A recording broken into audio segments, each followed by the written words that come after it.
Hello, everyone, and welcome to another Premier League review show on Football Talk Podcast. My name is Ozzie, and I'm your host for this evening.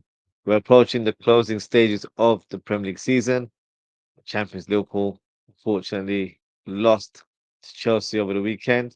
Bournemouth shocked Arsenal with a 2-1 win, and Man City continued their pursuit for a top four finish with a 1-0 win against Wolves.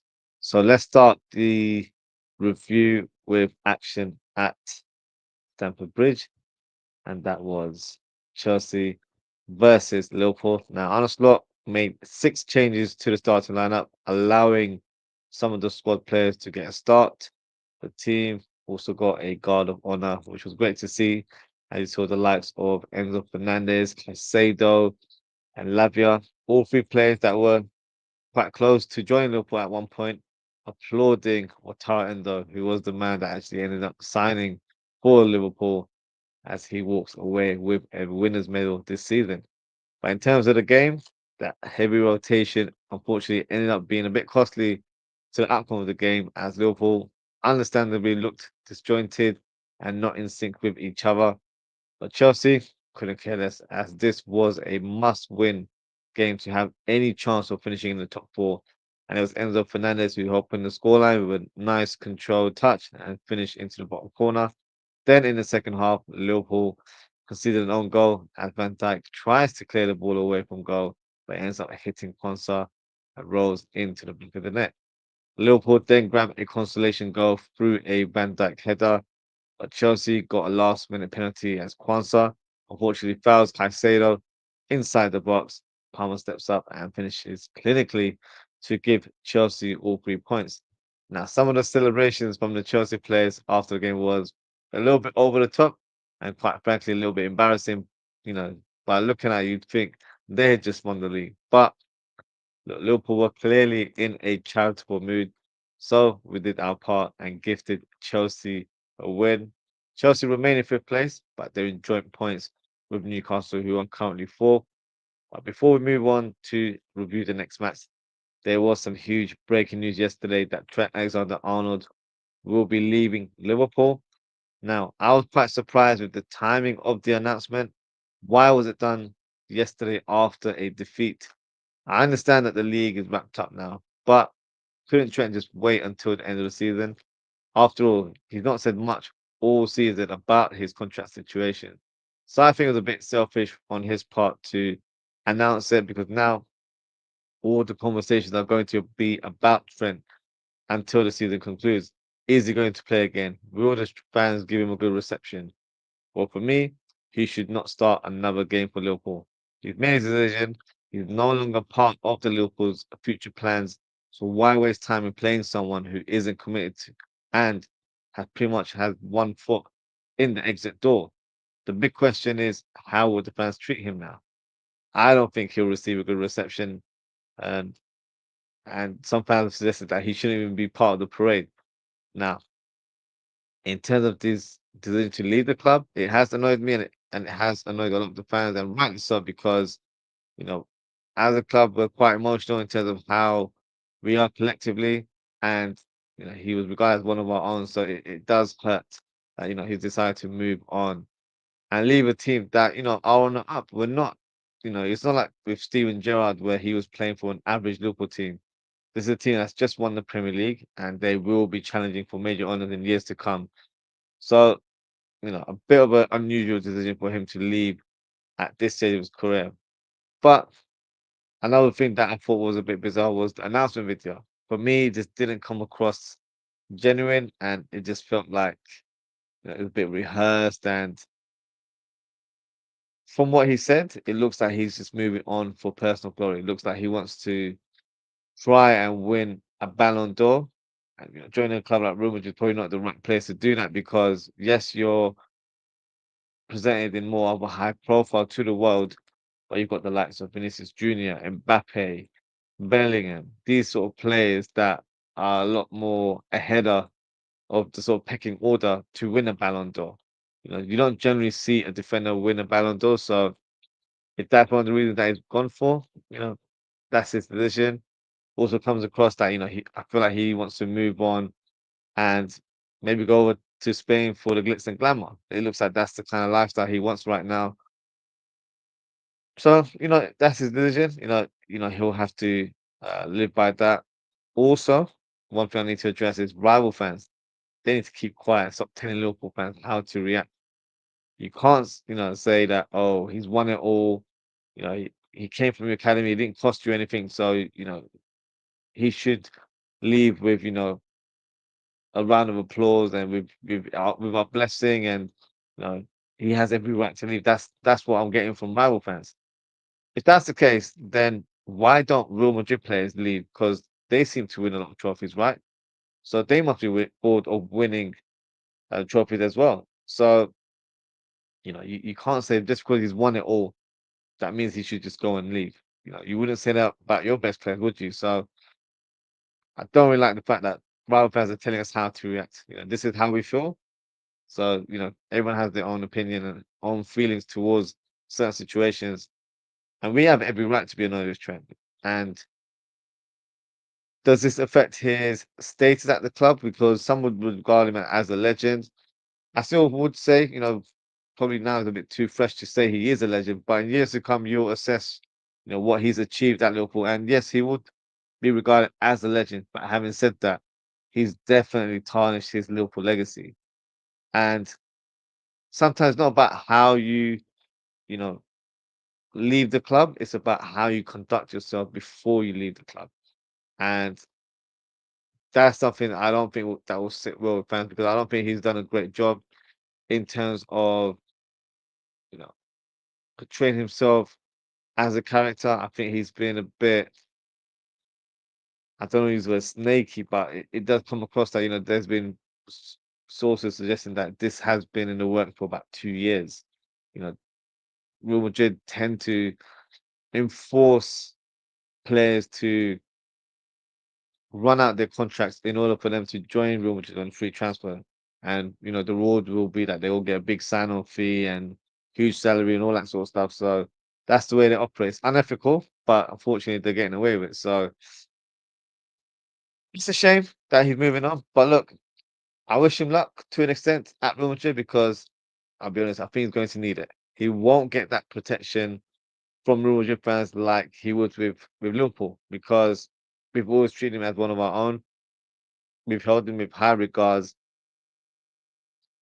from what I've seen in terms of online. Real Madrid fans aren't even too excited about him joining the club. So, um, it is what it is. He's no longer a Liverpool player. He's a former player now, so he can move on and do what he needs to do in order to further his career. Liverpool, great players have left in the past. We've gone on to replace them, and we've gone on to win plenty of trophies after that as well. So life goes on. He's moved on. Liverpool do the same as well. So big summer ahead for Liverpool. I'm pretty sure that we will be signing a replacement for Trent Alexander-Arnold very, very soon. Now on to the next fixture.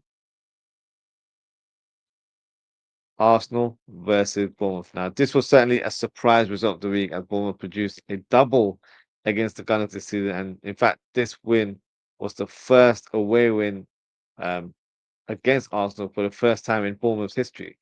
So in terms of the goals, Declan Rice opens the scoreline as he goes around the keeper and slots it in to make it 1-0. Bournemouth responded with a fantastic header from Dean Huijsen, who is a player that's been linked with the likes of Arsenal, Chelsea, Liverpool, and Real Madrid. So it'll be interesting to see where his future is for next season. Apparently, he's going to make an announcement soon. So I think we'll find out in due course in terms of the winning goal. It came through Evanilson. He somehow managed to make contact on the ball from a very tight angle and gave Bournemouth a huge win against Arsenal. Now, I'm not being cheeky here, but if Arsenal continue to drop points for the remaining fixtures, they could drop down the table and even finish outside of the top four. I know that sounds wild, but Man City are only 3 points behind Arsenal. And then Newcastle and Chelsea, who are in fourth and fifth position, are only 4 points away. So, they need to find a win very quickly. And the reason why I say that it doesn't look like they'll be able to get too many points is because they've got some very tough fixtures ahead of them. This weekend, they face the champions Liverpool on Sunday. Then they have a tough fixture against Newcastle the following week, and then they travel to Southampton on the last day of the season. So it's going to be an interesting end to the season for Arsenal, that's for sure. Next fixture, Man City versus Wolves. Man City claimed their fourth win in a row as they beat Wolves 1-0 at the Etihad. The goal came from the departing captain as Doku runs down that left-hand side, squares it towards the middle of the box, and Kevin De Bruyne drives into inside the box, places the shot into the back of the net to secure an important win. A nice gift from the captain before he parts ways with the club. That win has helped City move up to third position. And as I mentioned previously, they are only 3 points away from Arsenal now. So the race for second place looks like has opened up. Next fixture, Brighton versus Newcastle. Newcastle just about did the job to gain a point at the Amex Stadium. Minte opens the scoreline as he smashes the ball into the corner. But, being a respectable individual, he didn't celebrate against his former club. Newcastle had two penalty shouts that were turned down by the referee. But, the saying, third time's the charm. They managed to get lucky and got a penalty in the end after Ayari handballs the ball from a free kick. Isak steps up and smashes the ball into the bottom corner to make it 1-1 and secure a point. That could be the difference maker in where they finish at the end of the season. Next fixture, Crystal Palace versus Nottingham Forest. Forest are stumbling at the wrong time as they drop points again as they find themselves distant away from finishing in top four. Palace open the scoreline with a penalty as Mitchell was fouled inside the box. Eze steps up and smashes it inside the corner to make it 1-0. The Forest grabbed the equalizer after Rula produced a very clever flick into the corner.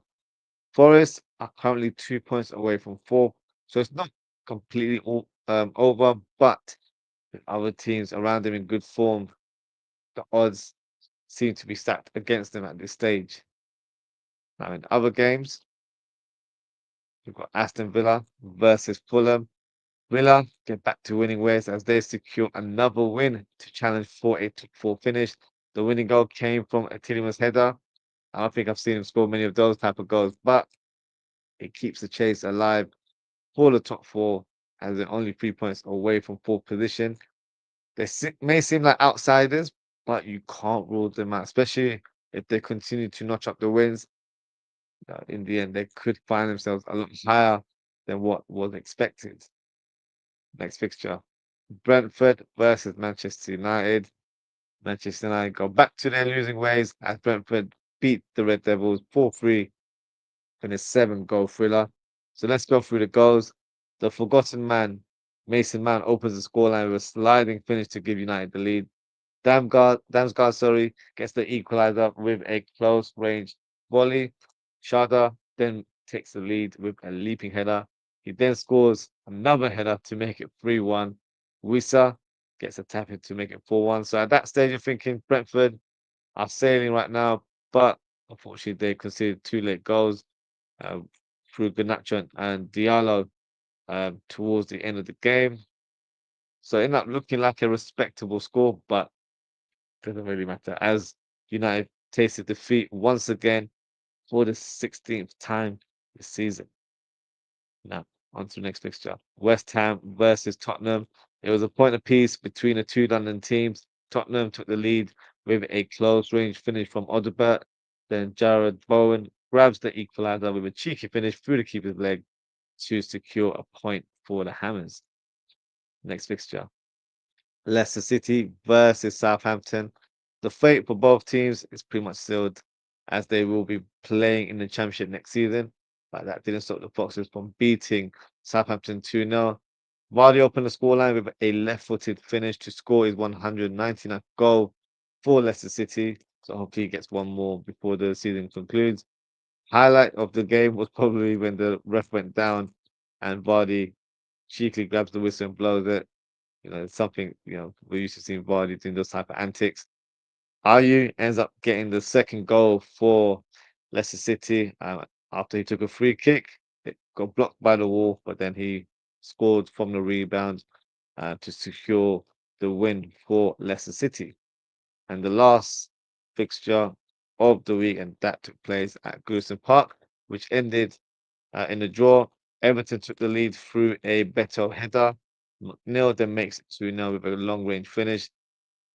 Ipswich Town, they never gave up, so fair play to them. They fought and made a comeback. And Sisso makes it 2-1 with a fantastic strike from 25 yards out. And then George Hurd grabs the equalizer with a close range header. So that is the end of our match week 35 review. I will move on and present the FPL manager of the week. And that goes to Humphrey, the Forest Bogart, and his team is called Chichimi, which is a bit of a weird name. And his points tally, which is 82 points, that's quite high, as I believe that this week was one of the lowest points match week this season. I think that was confirmed by the Premier League website. So 82 points is a very, very good time. So well done to Humphrey on that one. Now, in terms of my performance, better said than sorry, to be fair. I'd probably have to say my performance was dreadful. I think I've lost a bit of touch because I haven't really updated my team in recent weeks. I only managed to attain 38 points, which is quite poor. And I've dropped down to 76th place in the table. So looks like I'm out of the race for the top honors, unfortunately. But what we can do is we can review the top 10 table and see if there's been any movement in the FPL league. So let me bring it up for you guys. Now, in top spot, you've got Gordon Smith, who remains the leader right now. And then you've got Vipin Mohan in second place. You've got Jake Harrison that's moved up to third position. You've got Chris Barnett dropping to fourth. Tayo Aziz remains in fifth. BT, Vaughan Clark, and Anas also remain in sixth, seventh, and eighth, respectively.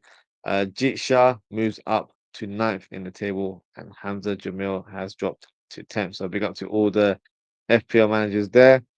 We've only got a few more weeks left, so make sure you're updating your team. Don't be like myself, and keep forgetting to do that before the match week begins. What we'll do now is we will go over to see what fixtures are taking place this weekend in match week 36, and I'll also present my prediction. So now, in terms of the first fixture, it's going to be Fulham versus Everton. I'm definitely going to go for Fulham, and I think they've shown some good form in recent weeks. So I'm going to go for a 2-0 victory. Um, Ipswich Town versus Brentford. I think this match will end in a draw. It'll be a tough one for Brentford to get a point, to get a win. So I think it'll end with them gaining a point. So it'll be a 1-1 draw. Southampton versus Man City. Man City will destroy them. So I'm going to go for a 4-0 prediction there. Wolves versus Brighton. I'm going to go for. I think this will have goals in it. I'm going to go for a 2-2 draw at the Molineux.